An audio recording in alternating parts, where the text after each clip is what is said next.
ಎಲ್ಲರಿಗೂ ನಮಸ್ಕಾರ. ಜುಲೈ ತಿಂಗಳ ಸಂಭ್ರಮ ವಾರ್ತೆ ಸಂಚಿಕೆಗೆ ತಮ್ಮೆಲ್ಲರಿಗೂ ಸ್ವಾಗತ ಸುಸ್ವಾಗತ. ಓದುತ್ತಿರುವುದು ನಾನು ಶ್ವೇತಾ ವಿಶ್ವಾಸ್. ಜುಲೈ ತಿಂಗಳು ನಮ್ಮನ್ನೆಲ್ಲ ತುಂಬ ಬ್ಯುಸಿಯಾಗಿಟ್ಟಿತ್ತು ಅಂದರೆ ತಪ್ಪಾಗಲ್ಲ. ಆದರೆ ಜುಲೈಯಲ್ಲಿ ಏನಾಯಿತು ಅಂತ ನೋಡೋಕ್ಕೂ ಮುಂಚೆ ಒಂದು ಸವಿ ನೆನಪು ನಿಮಗೋಸ್ಕರ. ಏನಪ್ಪ ಸವಿ ನೆನಪು? ಹೋದ ವರ್ಷ ನಾವು ಇಷ್ಟೊತ್ತಿಗೆ ಏನು ಮಾಡ್ತಾಯಿದ್ವಿ ಅಂತ ಯೋಚನೆ ಮಾಡ್ತಿರ್ಬೋದು ಅಲ್ಲ. ಹೋದ ವರ್ಷ ನಾವಿಷ್ಟೊತ್ತಿಗೆ ಸ್ಪೋರ್ಟ್ಸ್ ಡೇ ತಯಾರಿನಲ್ಲಿ ಇದ್ವಿ. ಇದೇನಪ್ಪ ಸ್ಪೋರ್ಟ್ಸ್ ಡೇ ತಯಾರಿ ತೊಗೊಂಡ್ಬಂದ್ಲು ಅಂತ ಅಂದ್ಕೊಂಡ್ರೆ, ಈ ವರ್ಷ ಕೂಡ ಸ್ಪೋರ್ಟ್ಸ್ ಡೇ ತಯಾರಿನಲ್ಲೇ ಇದ್ದೀವಿ. ಹಾಗಾಗಿ ಹೋದ ವರ್ಷ ನಾವೇನು ಮಾಡಿದ್ವಿ ಅಂತ ಒಂದು ಇಣುಕು ನೋಟ ಹಾಕೋಣ. ಹೋದ ವರ್ಷ ನಾವು ಟೀಮ್ಸ್ ಮಾಡಿದ್ವಿ, ಟೀಮ್ ಸ್ಪಿರಿಟ್ ಹೊರಗೆ ಬಂತು. ಹಾಗೆಯೇ ಬೇರೆ ಬೇರೆ ರೀತಿಯ ಕ್ರಿಯೇಟಿವಿಟಿ ಅಂದರೆ ರೀಲ್ಸು, ಟೀಮ್ಸಲ್ಲಿ ಎಷ್ಟು ಥರ ರೀಲ್ಸ್ ಮಾಡಿದ್ರು, ರಿಯಲಿಸ್ಟಿಕ್ ಅಂತ ಒಂದು ಅವಾರ್ಡ್ಸ್ ಅಂತ ನಾವು ಇಟ್ಟಿದ್ವಿ. ಹಾಗೆಯೇ ಯಾವ್ಯಾವ ಗೇಮ್ಸ್ ಆಡಬೇಕು, ಯಾವ್ಯಾವ ಟೀಮ್ಸು ಎಷ್ಟು ಇನೋವೇಟಿವ್ ಆಗಿ ಟೀಮ್ ಸ್ಟ್ರಾಟಜಿ ಮಾಡ್ತಾರೆ, ಎಷ್ಟು ಇನೋವೇಟಿವ್ ಆಗಿ ಆಡ್ತಾರೆ ಅಂತ ನೋಡೋದಕ್ಕೆ ಅಂಪೈರ್ಸ್ ಇದ್ದರು, ರೆಫ್ರೀಸ್ ಇದ್ದರು.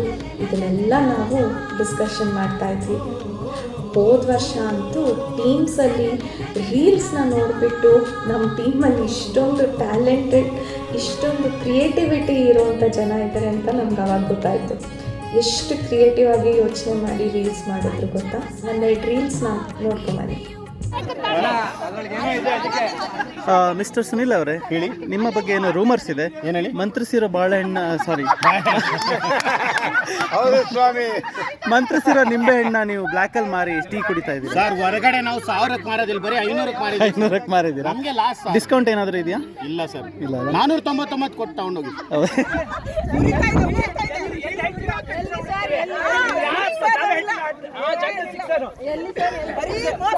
ಎಲ್ಲಿ ಹೇಳ್ತೀರಾ ಅಲ್ಲಿ ಸಿಕ್ಸೋದು, ಎಲ್ಲಿ ಹೇಳ್ತೀರಾ ಸಿಕ್ಸೋದು. ಪಂಚಮೂರೇ ದಯಮಾಡಿ ನೀರು ಕುಡಿಸಿಪ್ಪ, ನೀರು ಕುಡಿಸಿ.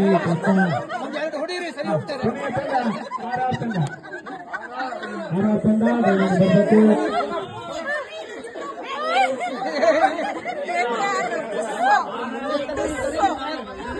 ಮುಂಬೈ ಅವರು 2 ಹಾಕಿದ್ರಂತ, 22 ಏನು 21ಕ್ಕೆ 21 2 ಸರಿ ಬಾಲ್ ಹಾಕಿದ್ರಂತ. ಹೌದು. ಆ ಮಂತ್ರ ಮಾಡಿರೋ ನಿಂಬೆಹಣ್ಣು ಮನೇಲಿ ಇಟ್ಟಿದ್ದೆ ಸರ್. ಅಲ್ಲ, ನೀವು ಬಾಲ್ ಮಂತ್ರ ಮಾಡಿದೆ ಅಂತ ಹೇಳಿದಲ್ಲ, ಬಾಲ್ ಅಲ್ವಾ? ಅದಲ್ಲ ಸರ್, ಮಂತ್ರ ಮಾಡಿ 1 ಎಲೆ 2 ಅಡಿಕೆ ಇಟ್ಟಿದ್ದೆ. ಇವರು ತಿಂದ್ಬಿಟ್ಟಿದ್ರಾ? ಕ್ಯಾಪ್ಟನ್ ತಿಂದ್ಬಿಟ್ಟಿದ್ದಾರೆ. ನಿಮ್ಮ ಟೀಮ್ ಅಡಿಕೆನ ಮಂತ್ರ ಮಾಡಿ ಅವ್ರು ಇಟ್ಟಿದ್ರಂತೆ ದೇವ್ರ ಕೋಣೆಯಲ್ಲಿ. ನೀವು ಅದನ್ನ ತಿನ್ಬಿಟ್ಟು ಬಂದಿದ್ದಕ್ಕೆ ಇವತ್ತು ನಿಮ್ಮ ಟೀಮ್ ಅವ್ರಿಗೆ ಹಾಕಕ್ಕಾಗಿರೋದು ಅಂತ ಹೇಳಿದ್ರು. ಅಲ್ಲ, ನಿಮ್ಗೆ ಅದು ಹೆಂಗ್ ಮನ್ಸ್ ಬರುತ್ತೆ? ತಿನ್ನಕ ಮಂತ್ರ ಮಾಡಿರೋದು ತಿನ್ನಕ್ಕೆ ಹೆಂಗ್ ಮನ್ಸ್? ಮಂತ್ರ ಮಾಡಿದ್ದು ಗೊತ್ತಿಲ್ಲ ನನಗೆ.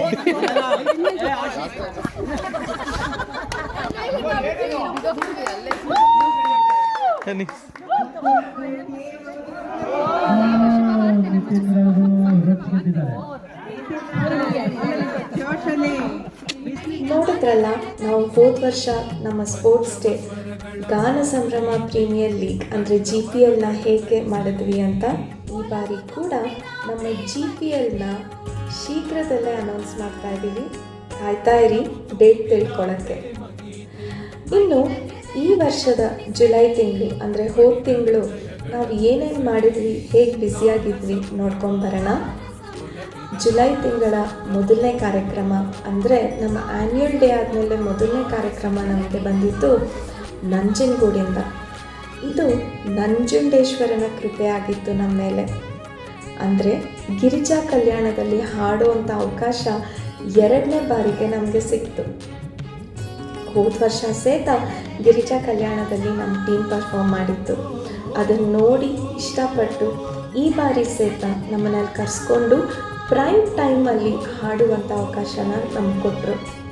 ತುಂಬ ಜನ ಇಷ್ಟಪಟ್ಟು, ತುಂಬ ಜನರ ಮೆಚ್ಚುಗೆಗೆ ಪಾತ್ರರಾಗಿ, ಹಾಗೆಯೇ ನಂಜುಂಡೇಶ್ವರನ ಕೃಪೆಗೆ ಪಾತ್ರರಾಗುವಂಥ ಒಂದು ಅವಕಾಶ ನಮ್ಮ ತಂಡಕ್ಕೆ ಸಿಕ್ತು.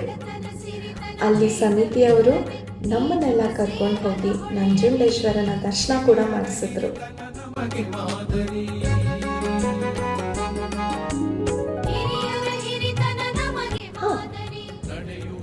ನಂಜನಗೂಡಿಗೆ ಹೋಗೋದು ಬರೋದು ಸುಮ್ಮನೆ ಹೋಗಿ ಬರ್ತೀವ ನಾವು? TTನಲ್ಲಿ ಮೋಜು ಮಸ್ತಿ ಇರಲೇಬೇಕಲ್ವಾ? ಇಲ್ಲಿ ನೋಡಿ, ಈ ರೀಲ್ಸು ಈ ರೀಲ್ಸ್ ಅಂತೂ ಫೇಸ್ಬುಕ್ಕಲ್ಲಿ 20,000ಕ್ಕಿಂತ ಜಾಸ್ತಿ ವ್ಯೂಸ್ ಆಗಿದೆ. ವಾನದಾರಿಯಲ್ಲಿ ಸೂರ್ಯ ಜಾರಿ ಹೋದ, ಚಂದ್ರ ಮೇಲೆ ಬಂದ, ತಾರೆ ಅಂದ, ಎಂತ ಚಂದ, ರಾತ್ರಿ ಆಯ್ತು ಮರಗು ನನ್ನ ಪುಟ್ಟ ಕಂದ, ನನ್ನ ಪುಟ್ಟ ಕಂದ. ಅವರೆಲ್ಲ ಜಾಣರಲ್ಲ, ಚಿಕ್ಕವರೆಲ್ಲ ಕೋಣರಲ್ಲ, ಗುರುಗಳು ಹೇಳಿದ ಮಾತುಗಳೆಲ್ಲ ಎಂದು ನಿಜವಲ್ಲ ಗೆಳೆಯ, ಎಂದು ನಿಜವಲ್ಲ. ಇನ್ನು ನಂಜನಗೂಡಿಂದ ಬಂದ ಮೇಲೆ ನಮಗೆ ಬಂದಂಥ ಮುಂದಿನ ಕಾರ್ಯಕ್ರಮ ಡಾಕ್ಟರ್ HSV ರವರಿಗೆ ಗೀತ, ನುಡಿ ಹಾಗೂ ನೃತ್ಯ ನಮನ. ಈ ಅವಕಾಶನ ನಮಗೆ ಕಲ್ಪಿಸ್ಕೊಟ್ಟವರು ಹಾಸನದ ಜಿಲ್ಲಾ ಬ್ರಾಹ್ಮಣರ ಸಂಘ. ಈ ಸಂಘದವರು ನಮ್ಮನ್ನು ಹಾಸನಕ್ಕೆ ಕರೆಸ್ಕೊಂಡು ಹಾಸನಾಂಬ ಕಲಾಕ್ಷೇತ್ರದಲ್ಲಿ ಒಂದು ಕಾರ್ಯಕ್ರಮ ಕೊಡಲು ಆಹ್ವಾನಿಸಿದ್ರು. ಈ ಕಾರ್ಯಕ್ರಮದ ವಿಶೇಷತೆ ಏನು ಅಂತಂದರೆ ಭಾವಭೃಂಗ ಅಂತ ಒಂದು ಶೀರ್ಷಿಕೆ ಅಡಿ ನಾವು ಡಾಕ್ಟರ್ HSV ರವರ ಆಯ್ದ ಗೀತೆಗಳನ್ನು ಮೆಡ್ಲಿ ರೂಪದಲ್ಲಿ ಪ್ರಸ್ತುತಪಡಿಸಿದ್ವಿ.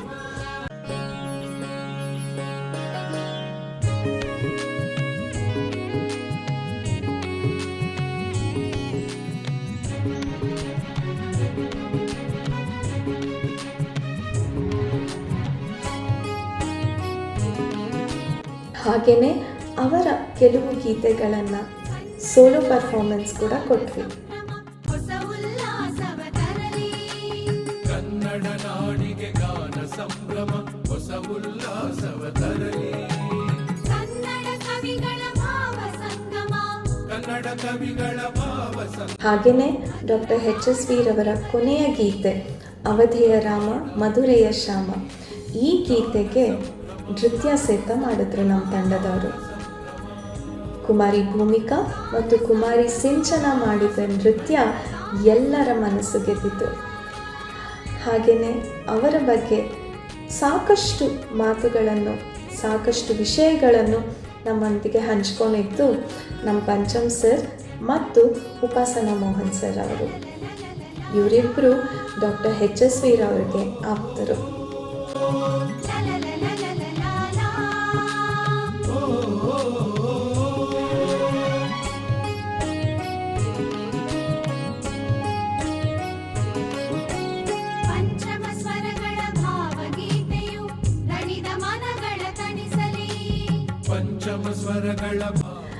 ಅವತ್ತು ಕಾರ್ಯಕ್ರಮ ಮುಗಿದಾಗ ಸಾಕಷ್ಟು ಜನ ನಮ್ಮ ಹತ್ರ ಬಂದು ಹೇಳಿದ್ದೇನೆಂದರೆ, ಇನ್ನೂ ಸ್ವಲ್ಪ ಹೊತ್ತು ನಿಮ್ಮ ಗೀತ ಗಾಯನ ನಡೆದಿದ್ದರೆ ತುಂಬ ಖುಷಿಯಾಗಿರೋದು ಅಂತ ಹೇಳಿದ್ರು.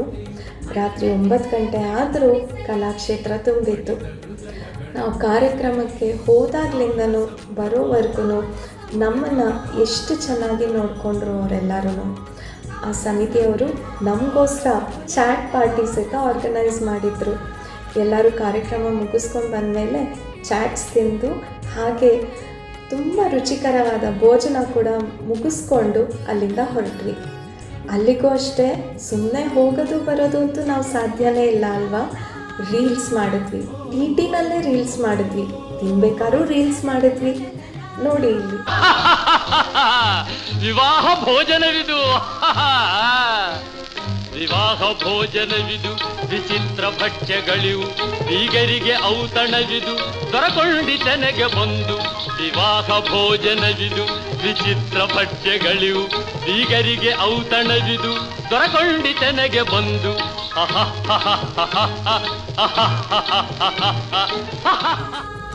ನೋಡಿದ್ರಲ್ಲ ನಾವು ಮಾಡಿರೋ ರೀಲ್ಸ್ನ, ಎಷ್ಟು ಚಂದ ಮಜಾ ಮಾಡಿದ್ದೀವಿ ಅಲ್ವಾ.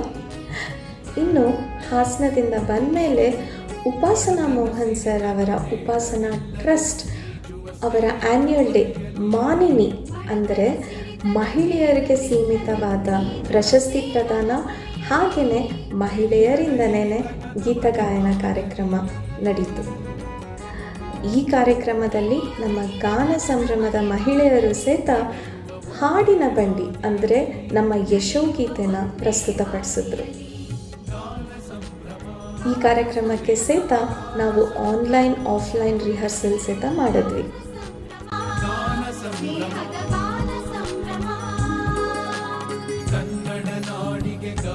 ಸಂಭ್ರಮ ಹೊಸ ಉಲ್ಲಾಸವ ತರಲಿ. ಕನ್ನಡ ನಾಡಿಗೆ ಗಾನ ಸಂಭ್ರಮ ಹೊಸ ಉಲ್ಲಾಸವ ತರಲಿ. ಇನ್ನು ಈ ಕಾರ್ಯಕ್ರಮ ಆದಮೇಲೆ 4ನೇ ಕಾರ್ಯಕ್ರಮ ಜುಲೈ ತಿಂಗಳಲ್ಲಿ ನಡೆದಿದ್ದು ಮನೆ ಮನಗಾನ. ಈ ಮನೆ ಮನಗಾನದಲ್ಲಿ ಒಂದು ವಿಶೇಷತೆ ಏನಂದರೆ, ನಮ್ಮ ಪುಟಾಣಿ ದ್ಯುತಿ ಇವಳು ಪಂಚಮ್ ಸರ್ ಹತ್ರ ಭಾವಗೀತೆಯನ್ನು ಕೂಡ ಕಲಿತಾ ಇದ್ದಾಳೆ. ಇವಳು ಮನೆ ಮನಗಾನದಲ್ಲಿ ವೀಣಾವಾದನ ಸಹಿತ ನಡೆಸ್ಕೊಟ್ಲು. ಸಾಕ್ಷಾತ್ ಸರಸ್ವತಿ ಕೃಪೆ ಅವಳ ಮೇಲೆ ತುಂಬ ಚೆನ್ನಾಗಿದೆ ಅಂತ ನಮಗೆಲ್ಲರಿಗೂ ಗೊತ್ತಾಯಿತು. ಹಾಗೆಯೇ ಇಲ್ಲಿ ಹಾಡಿದವರು ಎಲ್ಲರ ಮನಸ್ಸು ಗೆದ್ದುಬಿಟ್ರು. ಈ ಮನೆ ಮನಗಾನ ಕೂಡ ಒಂದು ವಿಶೇಷ ಮನೆ ಮನಗಾನ ಆಗಿ ಹೊರಬಂತು.